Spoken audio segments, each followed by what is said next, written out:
Hello my dear students, my name is Krishna Divedi and today we are discussing about topic dielectric and polarization. ठीक है, आज का हमारा topic है dielectric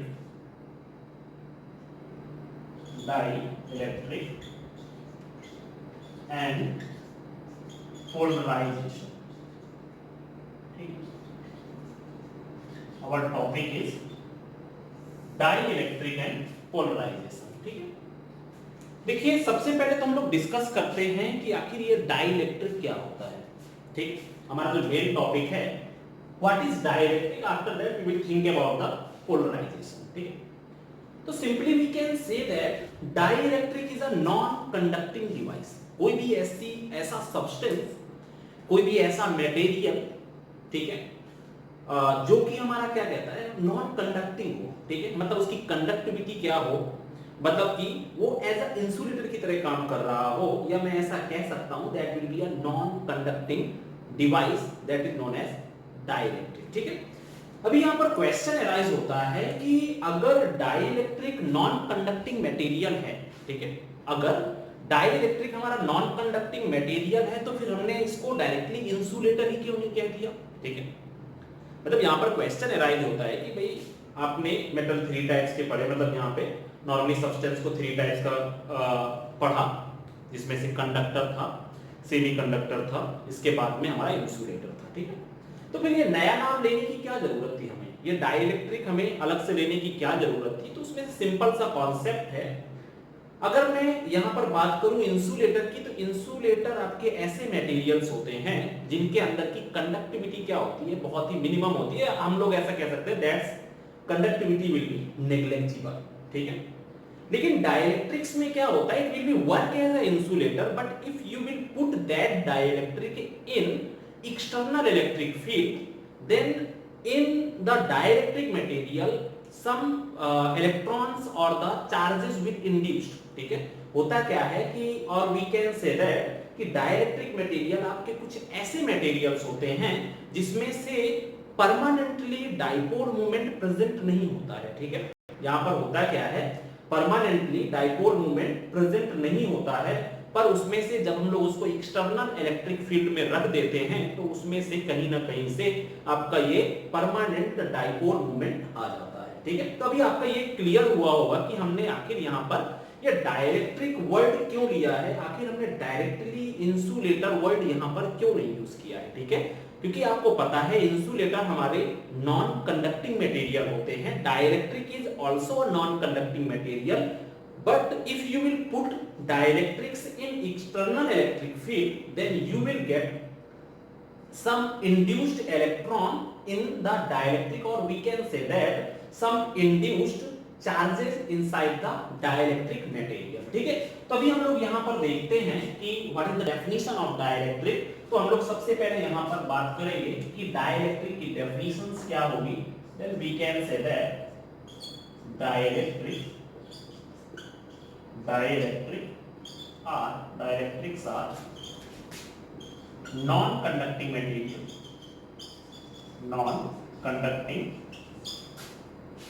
material या substance, non-conducting substance. Okay, but या if we put dielectric in external electric field, then some charge induced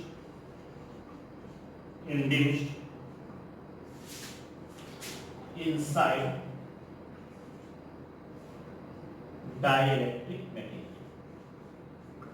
dielectric substance. ठीक है, मतलब मैंने ये बताया कि डाइलेक्ट्रिक आपके ऐसे मटेरियल्स होते हैं जिनको अगर मैं क्या करूं, ये पहले तो नॉन कंडक्टिंग मटेरियल्स होंगे, अब अगर मैं इन डाइलेक्ट्रिक्स को एक्सटर्नल इलेक्ट्रिक फील्ड में रख दूंगा तो इसके अंदर क्या हो जाते हैं, चार्ज इंड्यूस्ड हो जाते हैं। पहले तो मैं ऐसा कह सकता हूं कि इसके अंदर कोई भी परमानेंट डाइपोल मोमेंट नहीं होता है, ठीक है। लेकिन अगर मैं इसको एक्सटर्नल इलेक्ट्रिक फील्ड में रख दूंगा तो यहां पर क्या होता है, यहां पर आपका परमानेंट डाइपोल मोमेंट क्रिएट हो जाता है। अब ये परमानेंट डाइपोल मोमेंट की बात कहां से आ गई, आखिर ये कहां होता है? आपको पता है, आपने पहले भी चैप्टर फर्स्ट में भी पढ़ा है कि what is dipole. then we can say that dipole is a system which will be made by two different type of charges and that charges will be separated by some distance, ठीक है। मतलब कि कोई एक ऐसा system जो कि दो चार्जेस से मिलके बना हो और उनके बीच की डिस्टेंस कुछ ना कुछ हो, तो वो क्या कहलाता है, डाइपोल, ठीक है। लेकिन अभी यहां पर बोल रहे हैं कि भाई डाइलेक्ट्रिक मटेरियल्स ऐसे मटेरियल्स होते हैं जिनमें परमानेंटली डाइपोल मोमेंट प्रेजेंट नहीं होता है, ठीक है। परमानेंटली डाइपोल मोमेंट प्रेजेंट ना होने का मतलब क्या है, कभी कभी ऐसा होता है कि if you will think about a material, तो यहां पर जो चार्जेस होते हैं, चार्जेस हमारे रैंडमली यहां वहां स्कैटर्ड कंडीशन में होते हैं, तो उनका जो टोटल चार्ज हो जाता है that total charge will be 0, ठीक है। और अगर उनका, और we can say that positive and negative charges will reduce the effect of और cancel the effect of that charges, ठीक है। मतलब मैं कहना क्या चाहता हूं, ये परमानेंट डाइपोल मोमेंट का मतलब ये होता है कि कभी-कभी आपके चार्जेस हो सकता है, क्योंकि हमारा डाइपोल क्या होता है, डाइपोल एक आपका नेगेटिव चार्ज होगा, एक हमारा पॉजिटिव चार्ज होगा and it have some distance that is equal to 2, ठीक है। ये हमारा क्या कहलाएगा, डाइपोल कहलाएगा। तो आखिर अब ये डाइलेक्ट्रिक में ये डाइपोल वर्ड कितना इंपॉर्टेंस रखता है, तो उसमें मैंने बताया कि परमानेंटली प्रेजेंट ना होना, ठीक है। मान लो कभी-कभी ऐसा होता है कि suppose that we have a dielectric material and that dielectric material have dipole, ठीक है। मतलब यहां पर ये चार्ज का डिस्ट्रीब्यूशन जो है वो क्या है, सही है। मतलब कि यहां पे हम लोग ऐसा कह सकते हैं कि यहां पर जो चार्ज का डिस्ट्रीब्यूशन है it will be like a dipole. जैसा कि डाइपोल होता है, भाई हमारे पास दो चार्ज हैं and that charges will be separated by some distance, तो ये हमारा क्या हो जाएगा, it will be like a dipole. It means it will be also like a dipole. It will be also like a dipole. ये सभी क्या हो गए, डाइपोल हो गए। पर होता क्या है ना, यहाँ पर ये हो सकता है कि ये जो डाइपोल्स हैं, ये डाइपोल्स हमारे क्या होते हैं, रैंडमली डिस्ट्रीब्यूट रहते हैं, ठीक है। यहाँ पे ऐसे आपके रैंडमली पड़े रहते हैं। हो सकता है ये प्लस माइनस, यहाँ पर ऐसा है, यहाँ पर प्लस माइनस, यहाँ पर माइनस प्लस, यहाँ पर माइनस प्लस, यहाँ पे माइनस प्लस और यहाँ पे प्लस माइनस, ऐसे ये क्या, these are randomly scattered in the dielectric material. Then we can say that we have a system. If you will think about one molecule, then it will be or one atom. तो यहाँ पर होता क्या है कि ये हमारा क्या है, as a dipole की तरह वर्क कर रहा है, but if you will think about whole system, then Q is equal to 0. और अगर Q 0 हो जाए, क्योंकि भाई यहाँ पर अगर मैं देखूं तो ये चार्ज इसको कैंसिल आउट कर देगा, ये चार्ज इसको कैंसिल आउट कर देगा, ये चार्ज इसको कैंसिल आउट कर देगा, इस तरह से सभी चार्जेस एक दूसरे को कैंसिल आउट कर देंगे, it will be reached in neutral condition. और अगर Q की वैल्यू 0 हो गई तो यहाँ पर मैं कह सकता हूँ कि P इज इक्वल टू कितना होता है, 2AQ होता है। भाई यहाँ पर तो बीच में 2A है, ठीक है, पर इसका मतलब कि यहाँ पे 2A does not equal to 0 है, but Q is equal to 0 होगा, तो इसमें क्या होगा, P इज इक्वल टू 0 होगा, ठीक। तो ये क्या है, अगर मैं देखूं तो ये कुछ ऐसे सब्सटेंस होते हैं जिन पे आपका डाइपोल मोमेंट परमानेंटली प्रेजेंट नहीं होता है, ठीक है। तो वो क्या कहलाते हैं, डाइलेक्ट्रिक्स होते हैं, ठीक है। और जब हम लोग इन डाइलेक्ट्रिक मटेरियल्स को, simply we can say that कि जब हम लोग इन डाइलेक्ट्रिक मटेरियल में जो परमानेंट डाइपोल मूवमेंट प्रेजेंट नहीं होता है और उनको मैं एक्सटर्नल इलेक्ट्रिक फील्ड में रख देता हूं, तो जैसे ही मैं उनको एक्सटर्नल इलेक्ट्रिक फील्ड में रखूंगा तो जिनके अंदर कोई भी डाइपोल मूवमेंट नहीं था, तो अब उनमें डाइपोल मूवमेंट प्रोड्यूस हो जाए, तो ये डाइपोल मूवमेंट प्रोड्यूस करने की जो प्रोसेस होती है, that process is known as polarisation, ठीक है। मैंने क्या बताया कि भाई यहां पर परमानेंटली डाइपोल मोमेंट प्रेजेंट नहीं था, ठीक है। तो मैं ऐसा कह सकता हूं भाई, अगर आप एक मॉलिक्यूल की बात करो तो यहां पर परमानेंटली डाइपोल मोमेंट है। If you will think about whole dielectric material, तो मैं यहां पे कह सकता हूं कि it have some distance. If you will think about one molecule, then 2A does not equal to 0, and if you will think about charge, then charge is equal to 0 for whole system, then its dipole moment will be 0. ठीक है, तो यहाँ जहां पर dipole moment present नहीं होता है, and if you will put that dielectric material inside a external electric field, then these random charges will be settle itself. ठीक है, मतलब ये जो चार्ज यहाँ बिखरे हुए होते हैं वो सिर्फ एक डायरेक्शन में सभी के सभी अपने आप को सेटल कर लेते हैं. तो यहाँ पर जो डाइपोल मोमेंट होता है that q is equal to, तब वो जो चार्ज होता है वो चार्ज हमारा जीरो नहीं रह जाता है. ठीक है, और जब हमारा चार्ज जीरो नहीं रह जाएगा तो जहां पर इनिशियल कंडीशन में हमारे p की वैल्यू कितनी आ रही है, जीरो आ रही है. But after some time when you will put this dielectric material inside a external electric field, then you will get a permanent dipole moment. तो यही जो प्रोसेस होती है जहां पर डाइपोल मोमेंट जीरो होता है, डाइपोल मोमेंट को प्रोड्यूस करने की जो प्रोसेस होती है उसे हम लोग क्या कहते हैं, पोलराइजेशन कहते हैं. ठीक है, या मैं ऐसा भी कह सकता हूं कि एक्सटर्नल इलेक्ट्रिक फील्ड में किसी भी मटेरियल, डाइलेक्ट्रिक मटेरियल को रखने के बाद उसकी जो स्ट्रेच होकर के, मतलब वो जो डाइलेक्ट्रिक मटेरियल होता है वो अपने आप को स्ट्रेच होकर के उसके जो चार्ज होते हैं वो रैंडमली से अपने आप को एक सेम डायरेक्शन में सेटल आउट करते हैं. उस प्रोसेस को हम लोग क्या कहते हैं, that process is known as a polarisation. ठीक है, तो वो प्रोसेस क्या कहलाती है, वो प्रोसेस हमारी पोलराइजेशन कहलाती है. ठीक, अभी हम लोग देखते हैं, समझ में आया डाइलेक्ट्रिक मटेरियल क्या होता है. Dielectric materials are the non conducting materials, और ये ऐसे मटेरियल्स होते हैं इनको अगर आप एक्सटर्नल इलेक्ट्रिक फील्ड में रख दो तो यहाँ पर होता क्या है कि इन डाइलेक्ट्रिक मटेरियल्स के अंदर क्या होता है, चार्ज इंड्यूस्ड हो जाता है. यही एक डाइलेक्ट्रिक मटेरियल और इंसुलेटर में डिफरेंस होता है. ठीक है, क्योंकि इंसुलेटर मटेरियल में आसानी से कोई भी चार्ज इंड्यूस्ड नहीं होता है. And if you will think about dielectric material, तो डाइलेक्ट्रिक मटेरियल को जब आप एक्सटर्नल इलेक्ट्रिक फील्ड में रख देते हो तो वहां पर होता क्या है, चार्ज इंड्यूस्ड हो जाते हैं. ठीक है, चलिए देखते हैं. यहां पर there are two types of dielectric material.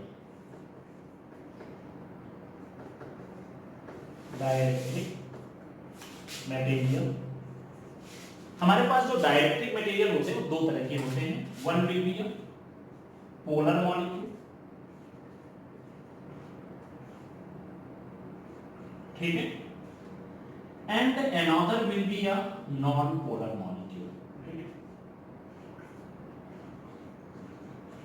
एक हमारे पास होता है पोलर मॉलिक्यूल और दूसरा होता है नॉन पोलर मॉलिक्यूल. ठीक है, देखिए simply we can say that polar molecule क्या होते हैं और नॉन पोलर मॉलिक्यूल क्या होते हैं. देखो पोलर मॉलिक्यूल हमारे कुछ ऐसे मॉलिक्यूल्स होते हैं जिनमें डाइपोल मोमेंट जो होता है वो परमानेंटली प्रेजेंट होता है, फिर भी इनका जो नेट डाइपोल मोमेंट होता है ना वो क्या होता है, that will be equal to zero होता है. ठीक है, उसका सिंपल सा रीजन है, हम लोग एक एक करके डिफाइन करते हैं. जैसे कि पहला हमारा है पोलर मॉलिक्यूल. सबसे पहले हम लोग आते हैं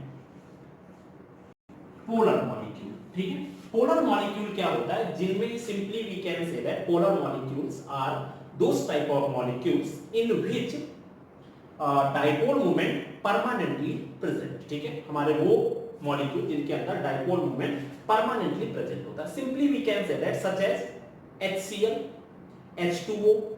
ठीक है, तो ये ऐसे मटेरियल्स हो गए जिनके अंदर, मतलब कि मैं ऐसा कह सकता हूं कि जिनमें जैसे मैं HCl की बात करूं तो यहाँ पे H+ and Cl- these charges will be separated by some distance. यहाँ पे मैंने क्या किया, इन दोनों चार्जेस को मैंने कुछ डिस्टेंस पे रख दिया. ठीक है, इसका मतलब ये क्या कर रहे हैं, ये हमारा मतलब यहाँ पर डाइपोल मोमेंट फॉर्म कर रहे हैं. ठीक है, और जब ये डाइपोल मोमेंट फॉर्म करेंगे इसका मतलब मैं ऐसा कह सकता हूं, if you will think about one molecule then it will form a dipole. लेकिन अगर मैं इसके बहुत सारे मॉलिक्यूल्स के कलेक्शन के बारे में बात करूं या मैं पूरे डाइलेक्ट्रिक मटेरियल के बारे में बात करूं तो होता क्या है कि उसका जो नेट डाइपोल मोमेंट होता है वो क्या हो जाता है, वो हमारा यहां पर जीरो हो जाता है. ठीक है, अभी देखते हैं यहां पर पोलर मॉलिक्यूल्स क्या होते हैं in this type of molecule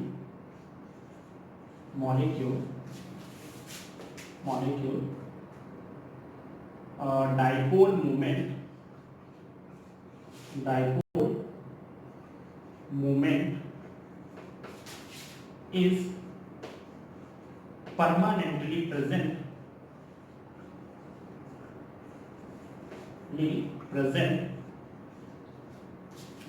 but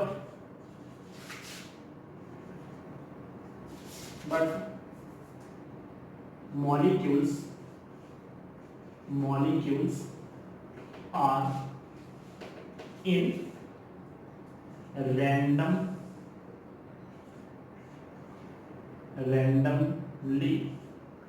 settle then its net dipole moment is zero. Net dipole moment is, ठीक है। हमारा जो पोलर मॉलिक्यूल होता है ना, पोलर मॉलिक्यूल हमारे ऐसे मॉलिक्यूल्स होते हैं जिनमें परमानेंटली डाइपोल मोमेंट तो प्रेजेंट होता है, पर इसके जो मॉलिक्यूल्स होते हैं वो रैंडमली यहाँ वहाँ स्कैटर्ड कंडीशन में होते हैं, ठीक है।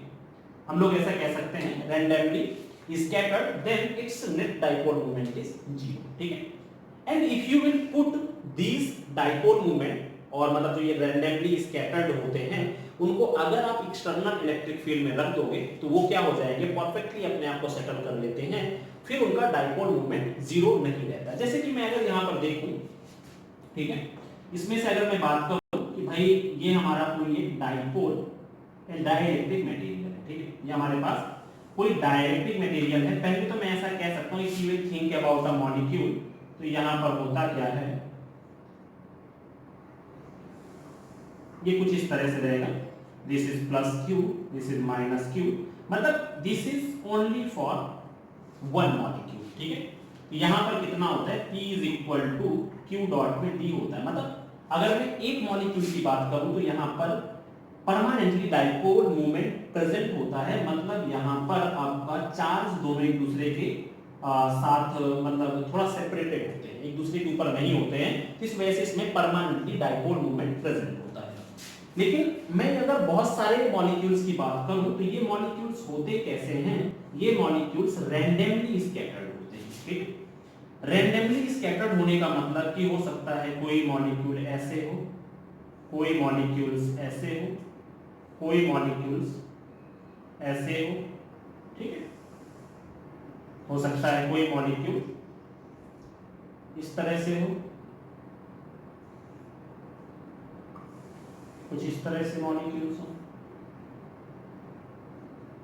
ये हमारी कौन सी कंडीशन है, ये हमारी तब की कंडीशन है जब हमने इसमें एक्सटर्नल इलेक्ट्रिक फील्ड को कितना रखा है, जीरो रखा है, ठीक है। ये हमारे कैसे हैं, these are in a randomly scattered condition, ठीक है। अभी अगर मैं क्या कर दूं इसमें से, तो इसमें से हमारा जो P नेट होगा वो कितना हो जाएगा, जीरो हो जाएगा, क्योंकि इसका Q नेट भी कितना हो जाएगा, जीरो हो जाएगा, ठीक। जब मैंने इसको एक्सटर्नल इलेक्ट्रिक फील्ड में रखे बिना बहुत सारे मॉलिक्यूल्स के बारे में कंसीडर किया, तो इसमें जो चार्ज की वैल्यू थी वो टोटल कितनी आई, जीरो आई, तो इसका नेट डाइपोल मोमेंट भी कितना हो गया, जीरो हो गया, ठीक है। अभी मैं अगर इसकी बात करता हूं एक्सटर्नल इलेक्ट्रिक फील्ड में रखने के बाद, ठीक, अभी मैंने क्या किया, मैंने इस डाइलेक्ट्रिक मटेरियल को कहां पर रख दिया, एक्सटर्नल इलेक्ट्रिक फील्ड में रख दिया, ठीक, मैंने इसको एक्सटर्नल इलेक्ट्रिक फील्ड में रख दिया।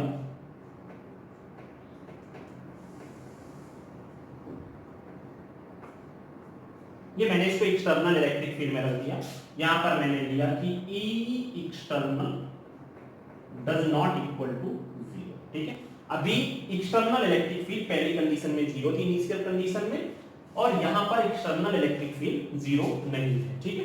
तो तब क्या हुआ, जैसे ही आपने इसको रखा तो ये जो है plus minus minus plus minus plus minus plus minus plus, ठीक है, ये इस तरह से हमारे सेटल हो गए। जैसे ही आप एक्सटर्नल इलेक्ट्रिक फील्ड में रखोगे तो जो इनका ओरिएंटेशन है वो क्या हो जाएगा, इलेक्ट्रिक फील्ड की अपोजिट डायरेक्शन में हो जाएगा। होता क्या है, क्योंकि आपको पता है एक्सटर्नल इलेक्ट्रिक फील्ड में जो इलेक्ट्रिक फील्ड की डायरेक्शन होगी वो कहां से होगी, पॉजिटिव से नेगेटिव की तरफ होगी। ठीक है, तो इसके अंदर जो ये डाइपोल्स हैं, ठीक है, उसमें उनके जो नेगेटिव चार्ज होंगे वो पॉजिटिव चार्ज की तरफ अट्रैक्ट होंगे और जो पॉजिटिव चार्ज होंगे वो नेगेटिव चार्ज की तरफ अट्रैक्ट होंगे। तो इंटरनल इलेक्ट्रिक फील्ड की डायरेक्शन जो होगी वो एक्सटर्नल इलेक्ट्रिक फील्ड की डायरेक्शन की अपोजिट डायरेक्शन में होगी। ठीक है, तो ये हमारा हो गया डाइलेक्ट्रिक का डिस्कशन। Dielectrics are non conducting materials or substances, ठीक है, and if you will put these dielectric material in any external electric field, then in these dielectrics charges will be induced। ठीक है, होता क्या, यही एक डिफरेंस होता है इंसुलेटर और डाइलेक्ट्रिक मटेरियल में। ठीक है, लेकिन अगर हम बात करें यहाँ पर there are two types of dielectric material, one will be a polar molecule and another will be a non-polar molecule। ठीक है, पोलर मॉलिक्यूल क्या होते हैं, जिनमें परमानेंटली डाइपोल मूवमेंट प्रेजेंट होता है। लेकिन होता क्या है कि if you will think about only one molecule तो इसमें परमानेंटली डाइपोल मूवमेंट होगा, and if you will think about net dipole movement then net dipole movement will be zero due to its randomly scattered nature. ठीक है, ये randomly orientation होता है, इस वजह से इसका डाइपोल मूवमेंट जीरो होता है। ठीक है, and if you will put this polar molecule in external electric field तो इनका जो ओरिएंटेशन हो जाता है वो according to electric field settle हो जाता है। तो इस टाइम पर इसमें से आपका एक परमानेंटली डाइपोल मूवमेंट फिर प्रोड्यूस हो जाता है। ठीक है, अब ये does not equal to zero हो गया। ठीक, और यही हमारी परमानेंटली डाइपोल मूवमेंट यहाँ पर प्रेजेंट नहीं था, अभी यहाँ पर प्रेजेंट हो गया। तो यहाँ पर इस तरह की जो कन्वर्ट करने की प्रोसेस है इसको हम लोग क्या कहते हैं, that process is known as a polar, या मैं ऐसा कह सकता हूँ कि नॉन पोलर मॉलिक्यूल्स को पोलर मॉलिक्यूल्स में कन्वर्ट करने की जो प्रोसेस होती है उसे हम लोग क्या कहते हैं, उसे हम लोग पोलराइजेशन कहते हैं। ठीक है, तो ये आप अपना लिख लीजिएगा, ये हमारे डाइलेक्ट्रिक की डेफिनेशन हो गई, ये हमारा पोलर मॉलिक्यूल्स का डिस्क्रिप्शन हो गया। अभी हम लोग देखते हैं नॉन पोलर मॉलिक्यूल। ठीक है, नेक्स्ट है हमारा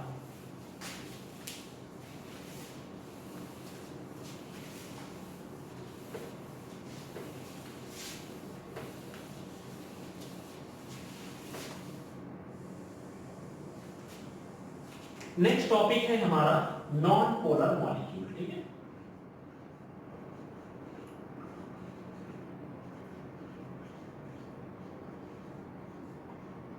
देखिए अब ये नॉन पोलर मॉलिक्यूल क्या होता है। देखो यहां पर ये कुछ ऐसे मॉलिक्यूल्स होते हैं जिनके अंदर परमानेंटली डाइपोल मूवमेंट प्रेजेंट नहीं होता है। ठीक है, तो यहां पर हम लोग कह सकते हैं परमानेंट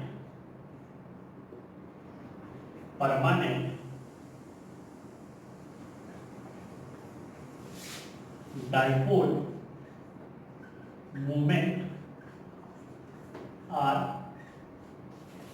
नॉट प्रेजेंट। ठीक है, यहां पर क्या होता है, परमानेंटली डाइपोल मूवमेंट प्रेजेंट नहीं होता है इस टाइप के मटेरियल के अंदर। होता क्या है कि इसमें से जो डाइपोल होता है वो जो सिस्टम होता है उसके जो पॉजिटिव और नेगेटिव जो चार्जेस होते हैं ना वो चार्जेस एक दूसरे पर कोइंसाइड होते हैं। ठीक है, यहां पे हम लोग ऐसा कह सकते हैं द पॉजिटिव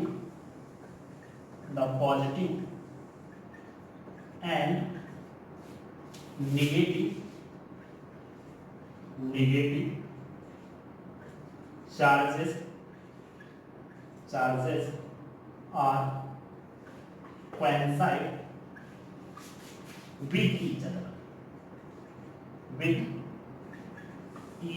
ठीक है, यहां पर जो दोनों पॉजिटिव और नेगेटिव जो चार्ज होते हैं ना वो एक दूसरे के कोइंसाइड होते हैं। ठीक है, मतलब कि मैंने देखा पोलर के केस में देखा था मैंने कि पॉजिटिव चार्ज और नेगेटिव चार्ज एक दूसरे से थोड़ी डिस्टेंस पे होते थे। ठीक है, पर ये जो हमारे नॉन पोलर मॉलिक्यूल्स हैं उनमें से जो पॉजिटिव और नेगेटिव चार्ज है वो क्या है, एक दूसरे के साथ कोइंसाइड हो रहे हैं। कोइंसाइड होने का मतलब कि पॉजिटिव और नेगेटिव चार्ज के बीच की डिस्टेंस कितनी है जब हमने इसमें कोई भी एक्सटर्नल इलेक्ट्रिक फील्ड अप्लाई नहीं की तो इनके बीच की जो डिस्टेंस है वो कितनी है, 0 है। तो अगर d 0 होगी तो आपको पता है P = Q डॉट D हो जाएगा, तो P की वैल्यू कितनी हो जाएगी, 0 हो जाएगी। मतलब इसमें से परमानेंटली डाइपोल मोमेंट प्रेजेंट नहीं होता है, ठीक है।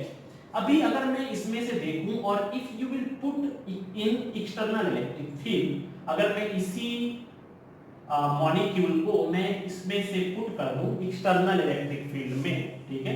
अभी हमारी external electric field does not equal to 0 है, तो ये जो डाइपोल होगा ये आपका कैसे बदल जाएगा, ये कुछ इस तरह से कन्वर्ट हो जाएगा। मैंने इसको कहां पे रख दिया है, एक्सटर्नल इलेक्ट्रिक फील्ड में रख दिया है। तो हमारा जो ये प्लस और माइनस चार्ज एक दूसरे के साथ कोइंसाइड हो रहे थे, तो अभी ये कैसे कन्वर्ट हो जाएंगे एक्सटर्नल इलेक्ट्रिक फील्ड में रखने के बाद, ये हमारे कुछ इस तरह से पॉजिटिव और नेगेटिव चार्ज हो जाएंगे। इनके बीच की कुछ ना कुछ डिस्टेंस भी हो जाएगी, मतलब कि जो हमारा नॉन पोलर सब्सटेंस था अभी वो किसमें कन्वर्ट हो गया है, पोलर कंपोनेंट में चेंज हो गया, सब्सटेंस में चेंज हो गया है। तो इसमें से अभी P net does not equal to 0 हो गया, ठीक है। तो ये हमारा, ये आप लोग ऐसा कह सकते हैं P does not equal to 0। ये हमारी हो गई पोलर और नॉन पोलर मॉलिक्यूल्स का डिस्क्रिप्शन और डाइलेक्ट्रिक मॉलिक्यूल्स का डिस्क्रिप्शन हो गया यहाँ पे, ठीक है। अभी हमें ये देखना है व्हाट इज पोलराइजेशन, ये पोलराइजेशन क्या होता है, ठीक है। अब हमारा नेक्स्ट टॉपिक है पोलराइजेशन। पोलराइजेशन में क्या है, हम लोग ऐसा कह सकते हैं polarisation is the process to convert any non-polar component into polar component after putting in any external field, ठीक है। पोलराइजेशन एक ऐसी प्रोसेस है जिसका काम नॉन पोलर सब्सटेंस को पोलर सब्सटेंस में कन्वर्ट करने का होता है, ठीक है। या मैं ऐसा कह सकता हूं this is the process of stretching any dipole, ठीक है। This is the process of stretching any dipole in which the distance between the charges will increase and it will produce a dipole moment inside। मतलब कि polarisation एक ऐसी process है जिसमें कि जैसे मैंने देखा कि भाई ये चार्जेस एक दूसरे के साथ रखे हुए हैं, लेकिन अगर मैं इनको एक्सटर्नल इलेक्ट्रिक फील्ड में रख देता हूं, मैंने क्या किया, इनको एक्सटर्नल इलेक्ट्रिक फील्ड में मैंने रख दिया, तो इन चार्जेस ने क्या किया, अपने आप को स्ट्रेच करना शुरू किया। और जब ये चार्जेस अपने आप को स्ट्रेच करना शुरू करेंगे तो यही चार्जेस पॉजिटिव और नेगेटिव दोनों के दोनों चार्जेस एक दूसरे से कुछ डिस्टेंस पे चले जाएंगे। तो यही जो प्रोसेस होती है, this process is known as a polarisation, ठीक है। Process of stretching by which positive and negative charges will get some distance और separated itself, then that process is known as after putting in an external electric field, ठीक है। External electric field में रखने के बाद जब charges अपने आप को दूर करते हैं एक दूसरे से मॉलिक्यूल को स्ट्रेच करके, तो ये प्रोसेस क्या कहलाती है, this process is known as a polarisation. या सिंपली मैं ऐसा कह सकता हूं कि किसी भी नॉन पोलर सब्सटेंस को पोलर सब्सटेंस में कन्वर्ट करने की जो प्रोसेस होती है एक्सटर्नल इलेक्ट्रिक फील्ड की हेल्प से, उसको हम लोग क्या कहते हैं, पोलराइजेशन। या मैं ऐसा भी कह सकता हूं कि पोलराइजेशन इज अ परमानेंट या net dipole moment to its volume, ठीक है, या पर यूनिट वॉल्यूम, ऐसा हम लोग यहां पे डिफाइन कर सकते हैं, ठीक है। पोलराइजेशन क्या होता है, पोलराइजेशन पर यूनिट वॉल्यूम कह सकते हो, ठीक है। Net dipole moment per unit volume is known as polarisation, ठीक है। इसमें आप जैसे चाहो वैसे डिफाइन कर सकते हो, ठीक है। जैसे कि मैंने आपको बताया, this is the process of stretching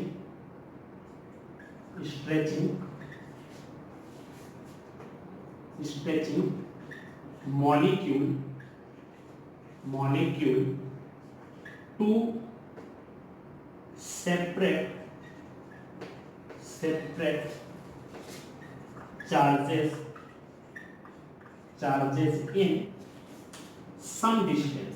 in some distance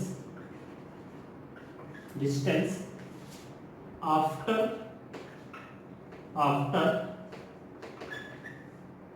putting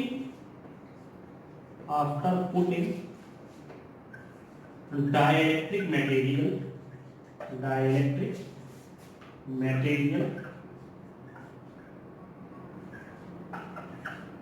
in external electric field,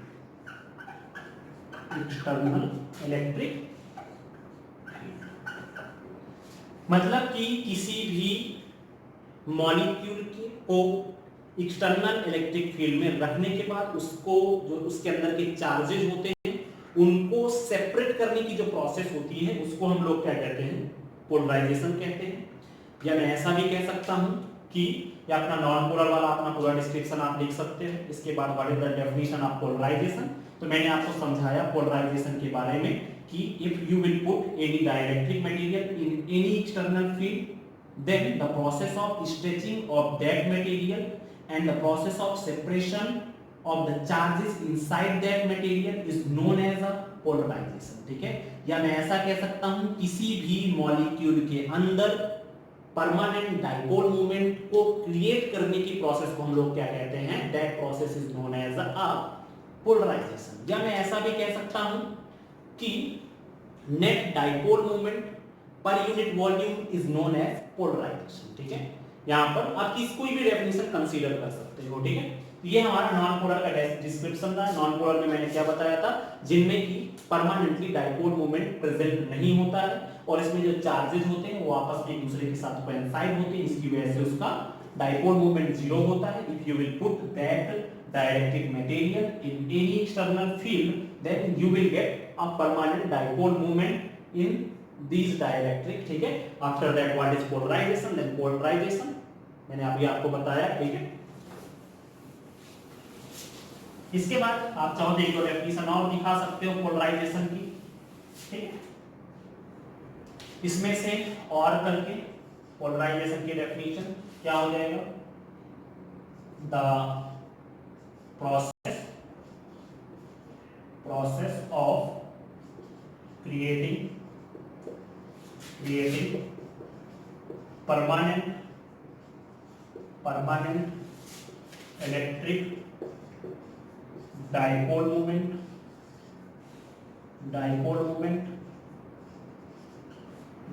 moment in dielectric material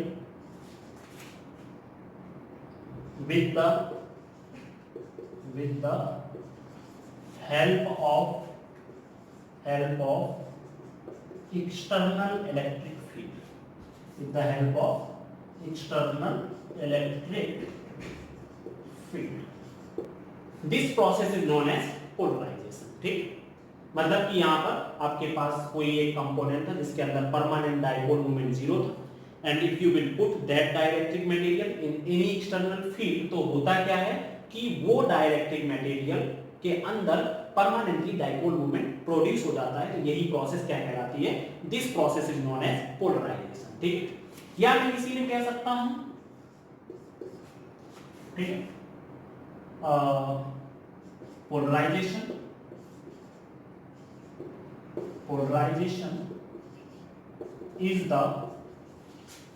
is the net dipole moment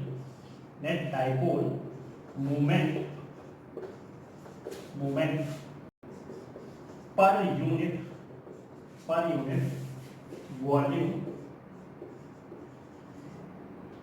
volume is।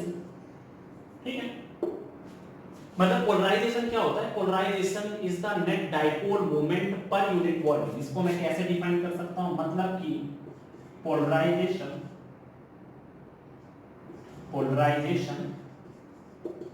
Is equal to, इसको हम लोग P से डिनोट कर देंगे, is equal to net dipole moment upon में volume. ये हमारा polarisation का फॉर्मूला हो गया। ठीक है, मतलब यहाँ पे टोटल मैंने कितनी डेफिनेशन सो भी पोलराइजेशन की 3 डेफिनेशन, ठीक है। पहली, the process of stretching molecule to separate charges in some distance after putting dielectric material in any external field, ठीक है। किसी भी डाइलेक्ट्रिक मटेरियल को अगर आप एक्सटर्नल इलेक्ट्रिक फील्ड में रखते हो तो वो अपने आप को स्ट्रेच करता है, जिससे कि चार्जेस के बीच की डिस्टेंस बढ़ जाती है। तो इसमें से क्या होता है, जो हमारा नॉन पोलर था वो पोलर में कन्वर्ट हो जाता है और उसमें परमानेंटली डाइपोल मूवमेंट प्रोड्यूस हो जाता है, ठीक है। इसके बाद दूसरा है, हमने यहाँ पे बताया कि the process of creating permanently electric dipole movement in dielectric material with the help of external electric field, वो भी क्या कहलाता है, हमारा पोलराइजेशन कहलाता है, ठीक है। इसके बाद मैंने आपको बताया what is polarization, then we can say that इसको हम लोग पोलराइजेशन डेंसिटी भी बोलते हैं। तो polarization is the net dipole movement per unit volume is known as polarisation, ठीक है। तो ये हमारा रहा पोलराइजेशन का डिस्क्रिप्शन, ठीक है। अभी हम लोग देखते हैं, ये तीनों डेफिनेशन आप लोग लिख लीजिएगा, ठीक है। अभी देखो इसको थोड़ा सा आगे भी सॉल्व कर लेते हैं। देखो होता क्या है, इसमें से आपको पता है कि मान लेते हैं हमारे पास नेट डाइपोल मोमेंट की बात कर रहा है। देखो भाई इसमें से करना क्या है, मान लो मैंने क्या किया, इसमें से मैंने एक्सटर्नल इलेक्ट्रिक फील्ड कंसीडर कर ली, ठीक। एक्सटर्नल इलेक्ट्रिक फील्ड को मैं कैसे शो करूंगा, एक तरफ पॉजिटिवली चार्ज प्लेट होंगी, दूसरी तरफ नेगेटिवली चार्ज प्लेट, ठीक। यहाँ पर कुछ इस तरह से हो जाएगा, ठीक। अभी मैंने क्या किया, and after that if you will put a dielectric material inside that electric field, मैंने इसके अंदर एक डाइलेक्ट्रिक मटेरियल रख दिया, ठीक है। अभी होता क्या है, यहाँ पर डाइलेक्ट्रिक मटेरियल जैसे ही आप रखोगे, ठीक है, मैंने यहाँ पर डाइलेक्ट्रिक मटेरियल रख दिया, इसमें बहुत सारे डाइपोल्स प्रेजेंट होंगे और वैसे भी एक्सटर्नल इलेक्ट्रिक फील्ड के अंदर रखने के बाद इसका जो रैंडम नेचर था वो खत्म हो जाएगा, ठीक है। यहाँ पर मैंने क्या किया भाई, इधर पॉजिटिव है इधर नेगेटिव, ये प्लस ये नेगेटिव, ये पॉजिटिव, ये नेगेटिव, ये पॉजिटिव, ये कुछ इस तरह से सेटल हो गया, ठीक। ये हमारा कुछ इस तरह से हो गया। आपको पता है पॉजिटिव चार्जेस इधर है, नेगेटिव चार्जेस इधर है, the direction of external electric field will B this. यहाँ पर हमारी एक्सटर्नल इलेक्ट्रिक फील्ड की डायरेक्शन क्या हो गई, ये हो गई। और अगर आप यहाँ पर देखो तो इंटरनल इलेक्ट्रिक फील्ड की डायरेक्शन क्या होगी, अपोजिट डायरेक्शन में हो जाएगी, ठीक।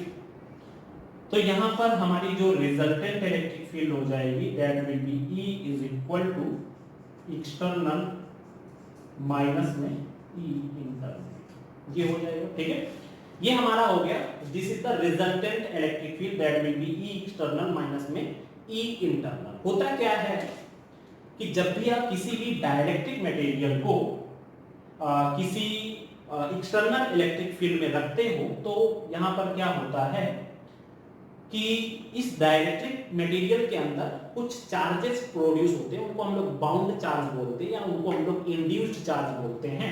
तो उन चार्जेस की वजह से भी क्या होती है, यहाँ पर आपकी कुछ इलेक्ट्रिक फील्ड प्रोड्यूस होती है, and that electric field will be known as a internal electric field. और वो किसकी वजह से होती है, अगर आप यहाँ पर ध्यान से देखो तो ये जो चार्ज होंगे ये चार्ज आपस में तो कैंसिल आउट कर देंगे, ठीक है। ये जो आपके positive negative positive negative positive negative positive negative, ये तो एक दूसरे को न्यूट्रलाइज कर देंगे। पर अगर आप यहाँ पर ध्यान से देखो तो ये हमारे पूरे के पूरे इस साइड पे नेगेटिव चार्ज हो जाएंगे और इस साइड पे ये पॉजिटिव चार्ज हो जाएंगे। And when one positive and one negative charge will be separated by some distance, then a dipole will be created, a system will be created। इसका मतलब यहाँ पर इन दोनों चार्जेस के बीच की जो डिस्टेंस होगी that distance will be d। यहाँ पर बन गया हमारा क्या, डाइपोल मोमेंट की तरह ये वर्क करने लगेगा, ठीक है।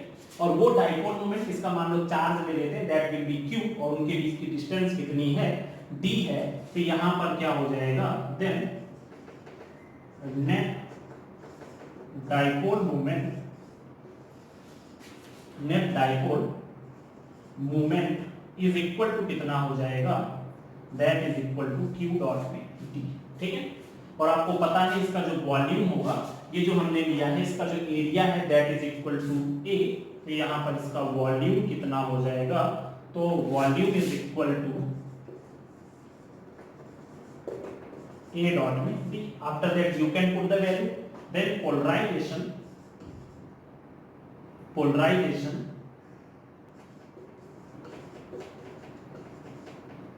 P is equal to, यहां पर कितना हो जाएगा, Q डॉट में D अपॉन में A डॉट में D. ठीक है, तो यहां पर D से D कट गया, बचा कितना, Q by A, and you know that this is Q by A, और आपको पता है Q by A क्या होता है, this is known as sigma P. ठीक है, इसको हम लोग क्या बोलेंगे, इसमें से ये हमारी क्या हो गई, this is equal to P. ठीक है, तो हमारी जो पोलराइजेबिलिटी है या पोलराइजेशन है that is equal to sigma P. ठीक है, और सिग्मा P क्या है, सिग्मा हमारा इसको क्या बोलते हैं, this is known as a surface charge density. Sigma P is a surface charge density. तो पोलराइजेशन किसके इक्वल आ गया, P इज इक्वल टू कितना हो जाएगा, Q by A, and you know that Q by A is equal to कितना हो जाएगा, सिग्मा P हो गया. ठीक है, अभी देखो इसी टॉपिक से रिलेट करके अगर हम लोग देखें ना तो बहुत सारा चीज किया गया है, जैसे कि what will be the effect of dielectric material in electric field, what will be the effect of dielectric material in electrostatic potential, and after that what will be the effect of dielectric material in capacitance. ठीक है, वो चीजें अभी हम लोग आगे करने वाले हैं. ठीक है, थोड़ा बहुत यहाँ पे देखे ले रहे हैं. तो ये हमारा पोलराइजेशन का डिस्क्रिप्शन हुआ. मैंने किसी डाइलेक्ट्रिक मटेरियल को एक्सटर्नल इलेक्ट्रिक फील्ड में रखा जिससे कि ये पॉजिटिव नेगेटिव चार्जेस ने आपस में एक दूसरे को कैंसिल आउट कर दिए. यहाँ पर माइनस चार्ज, यहाँ पर प्लस चार्ज, दोनों के बीच की कुछ डिस्टेंस है. Then a dipole moment will create and that dipole moment will be q dot d. उसका वॉल्यूम कितना है, a डॉट d. मैंने दोनों की वैल्यू रख दी. Then polarisation is equal to q by a and q by a will be equal to sigma p. ठीक है, अभी आगे अगर आप इसको करना चाहो तो होता क्या है, यहां पर देखते हैं इसको. इसमें से ये हो गया, चलो वही देखते हैं आगे. अभी हम लोग पूरा डिस्क्रिप्शन किसका पढ़ रहे हैं, पोलराइजेशन का पूरा डिस्क्रिप्शन पढ़ रहे हैं. ठीक है, चलो देखो ये हमारा हो गया पोलराइजेशन के बारे में. अभी इसमें होता क्या है, and if external field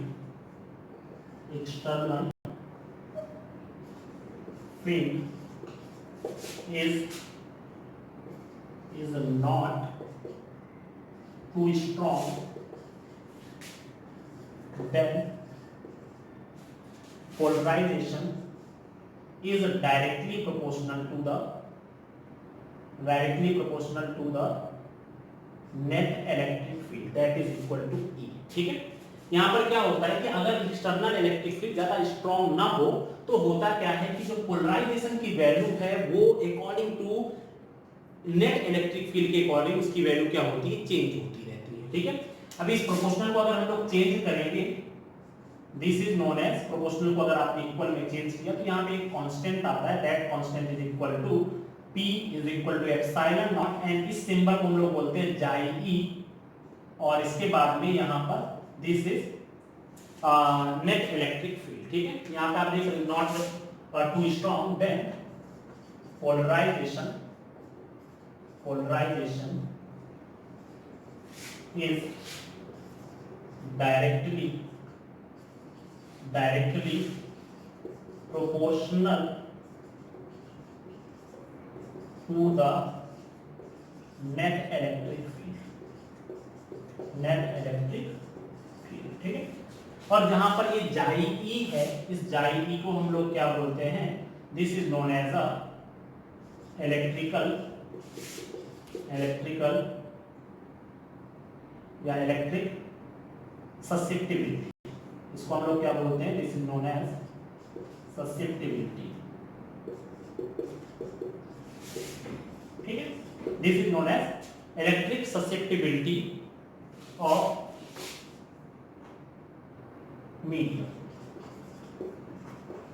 ठीक है, यहां पर जो जाई है वो क्या है, this is known as a electric susceptibility of medium. ठीक है, इसका मतलब मैं ऐसा कह सकता हूं कि जो पोलराइजेशन की वैल्यू है that is equal to epsilon naught chi E into में E के बराबर हो गया. ठीक है, अभी अगर हम लोग यहाँ पर देखें E आ गया, ठीक है।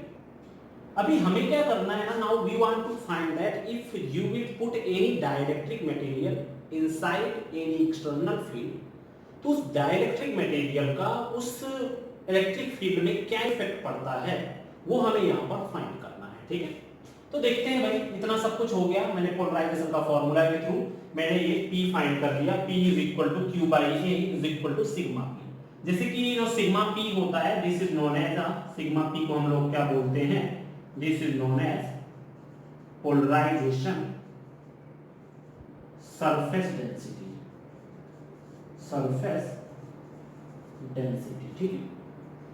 ये हो जाएगा P की वैल्यू इतनी आ गई, ठीक है। और P की हमारे पास दो वैल्यू आई है, P is equal to sigma P और एक हमारा आया है P is equal to epsilon naught chi E into E, ठीक है।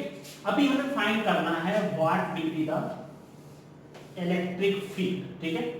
अभी आपको पता है now net electric field, now net electric field then कितनी हो जाएगी भाई, आपको पता है E is equal to E external minus में E इंटरनल, ठीक है। और आपको पता है यहां पर E is equal to E external की वैल्यू कितनी हो जाएगी, मैंने आपको एक फॉर्मूला बताया था, किसी भी चार्ज सरफेस पे जो इलेक्ट्रिक फील्ड होती है वो कितनी होती है, या दोनों प्लेटों की वजह से बीच में जो इलेक्ट्रिक फील्ड होगी, that electric field will be sigma upon epsilon naught minus E internal, this is a polarization surface charge density upon में एप्सिलॉन नॉट, ठीक है। तो यहां पर कितना हुआ, E is equal to sigma minus में सिग्मा P बाई में एप्सिलॉन नॉट, ठीक है। ये हमारा कुछ इस तरह से हो जाएगा, E is equal to sigma minus sigma P by में एप्सिलॉन नॉट। आप चाहे तो डायरेक्टली भी रख सकते थे, ठीक है। या हम लोग इसको ऐसे ही रहने देते हैं और इसकी जगह पे E की जगह पे E कर दिया, सिग्मा बाई एप्सिलॉन नॉट की जगह पे E not, because this is a external electric field, या इसी को हम लोग एक्सटर्नल भी लिख सकते हैं, outer electric field. Sigma P by epsilon not, sigma P by epsilon not, sigma P की वैल्यू किसके बराबर है, P के बराबर है अपॉन एप्सिलॉन नॉट, ठीक है। अभी इसकी जगह पे हम लोग क्या कर सकते हैं, E is equal to E external minus में P की वैल्यू कितनी है, P इज इक्वल टू है epsilon naught chi E into में E अपॉन में एप्सिलॉन नॉट, ठीक है। यहां पर कितना हुआ एप्सिलॉन नॉट, ठीक है। एप्सिलॉन नॉट से एप्सिलॉन नॉट कट गया, ये वैल्यू इधर ले आते हैं तो E प्लस में जाएगी E into E is equal to E external, ठीक है। ये वैल्यू तो हमारी जो यूज कर ही चुके हैं, इसको भी हटा देते हैं, ठीक। ये हमारा एक रिलेशन बन गया, तो यहाँ पर कितना हो जाएगा, E कॉमन ले लिया हमने, यहाँ पर कितना हुआ 1 प्लस में जाएगी E, 1 प्लस जाएगी E इज इक्वल टू यहाँ पर हो गया E एक्सटर्नल, और 1 प्लस जाई E की जो वैल्यू होती है that is equal to dielectric constant, इसको हम लोग बोलते हैं डाइलेक्ट्रिक कांस्टेंट K के बराबर होती है। 1 प्लस जाई इज इक्वल टू K, तो यहाँ पर कितना हो जाएगा E K is equal to E external, या हम लोग ऐसा कह सकते हैं E is equal to E external by में K, ठीक है। ये हमारी हो गई E की वैल्यू, ठीक है। मतलब what will be the relation between electric field, जब आप कोई डाइलेक्ट्रिक रख देते हो तो क्या इफेक्ट पड़ता है, तो कहीं ना कहीं जब आप डाइलेक्ट्रिक मटेरियल रखोगे तो इलेक्ट्रिक फील्ड में कुछ ना कुछ कमी आने वाली है, ठीक है। देखो बहुत ही सिंपल सा फंडा है, एक बार मैं पूरा का पूरा स्टार्टिंग से आप लोगों को बताया दे रहा हूँ। ये हमारा पूरा हो गया, एक बार मैं पूरा स्टार्टिंग से आपको करवाई दे रहा हूँ, ठीक है। देखो यहाँ पे देखो एक शॉर्ट में पूरा मैं बताया दे रहा हूं। देखो अभी आपने देखा पोलराइजेशन की डेफिनेशन के अकॉर्डिंग, पोलराइजेशन की डेफिनेशन के अकॉर्डिंग आपने देखा क्या था यहाँ पे, इसमें से Q डॉट D बाई में A डॉट D, क्योंकि नेट डाइपोल मोमेंट अपॉन में 1 ये हुआ। तो इसके बाद में नेट डाइपोल मोमेंट d से d कटा q by a और आपको पता है P is equal to q by a will be a polarization surface charge density. ठीक है, ये हमारी P की वैल्यू होगी। ये हमारे पास एक इक्वेशन बन गई। दूसरी इक्वेशन में हमारे पास क्या आया है, दूसरी इक्वेशन में अगर आप लोग देखो तो वहां पर क्या आता है, P is equal to यहाँ पे सिग्मा P हो गया। दूसरी इक्वेशन पे आपको पता है कि यहाँ पर पोलराइजेशन जो होता है वो नेट इलेक्ट्रिक फील्ड के डायरेक्टली प्रोपोर्शनल होता है। तो जब ये नेट इलेक्ट्रिक फील्ड के डायरेक्टली प्रोपोर्शनल होगा then P is equal to यहाँ पर एक कांस्टेंट आ जाता है और उस कांस्टेंट को हम लोग इलेक्ट्रिक ससेप्टिबिलिटी बोलते हैं and that is equal to E। ठीक है, ये हमारे पास दूसरी इक्वेशन आ गई। अभी हम लोग क्या फाइंड करना है, पूरी इलेक्ट्रिक फील्ड में रिलेशन। तो आपको पता है E is equal to E external minus में E इंटरनल। ठीक है, आपको पता है E की जगह पे हम लोग चाहे यहाँ पर E एक्सटर्नल माइनस में E इंटरनल की जगह पे सिग्मा पाई बाय में एप्सिलॉन नॉट रख सकते हैं। इसकी जगह पे E की जगह पे E रखा, यहाँ पर E एक्सटर्नल माइनस में सिग्मा P की जगह पे P रख दिया, यहाँ पे P अपॉन में एप्सिलॉन नॉट। इसके बाद में हमने E is equal to E external minus में P की जगह पे कितना हो जाएगा, P इज इक्वल टू होता है epsilon naught chi E into epsilon naught chi E into E upon में कितना हो जाएगा यहाँ पर एप्सिलॉन नॉट। ठीक है, ये एप्सिलॉन नॉट कट गए। यहाँ पर कितना हुआ, इसको हम लोग इधर ले आते हैं then chi E is equal to E external, E common ले लेते हैं, यहाँ पर कितना हुआ 1 प्लस में chi E is equal to E external. ठीक है, और हमें पता है यहाँ पर कि 1 प्लस में chi E is equal to कितना होता है, that is equal to K। ठीक है, इसमें से क्या हो जाएगा, इसमें से तो 1 प्लस जाई इज इक्वल टू की जगह पे क्या रख दिया हमने, ये भी हमारा एक फॉर्मूला है इलेक्ट्रिक ससेप्टिबिलिटी और डाइलेक्ट्रिक कांस्टेंट के बीच का रिलेशन। ठीक है, यहाँ पर हम लोग ऐसा भी कहते हैं कि electric susceptibility is equal to dielectric minus में 1। ठीक है, ये भी हमारा एक रिलेशन हो गया। अभी 1 प्लस जाई इज इक्वल टू की जगह पे क्या रख दिया, K रख दिया, E इनटू में K is equal to E external. ठीक है, तो यहाँ पर E इज इक्वल टू कितना आ गया, E एक्सटर्नल बाय में K। ये हमारा हो गया electric field, external electric field और नेट इलेक्ट्रिक फील्ड के बीच में रिलेशन की क्या इफेक्ट पड़ता है अगर आप डाइलेक्ट्रिक मटेरियल को एक्सटर्नल इलेक्ट्रिक फील्ड में रख देते हैं तो कहीं ना कहीं पहले के कंपैरिजन में इलेक्ट्रिक फील्ड क्या हो जाती है, कम हो जाती है। ये हमारा हुआ आज का topic dielectric and polarization and what will be the effect on dielectric, what will be the effect of dielectric in external electric field. तो ये हमारा एक फॉर्मूला बना। वैसे भी मैं अभी इसको एक डिफरेंट फंडे से भी प्रूव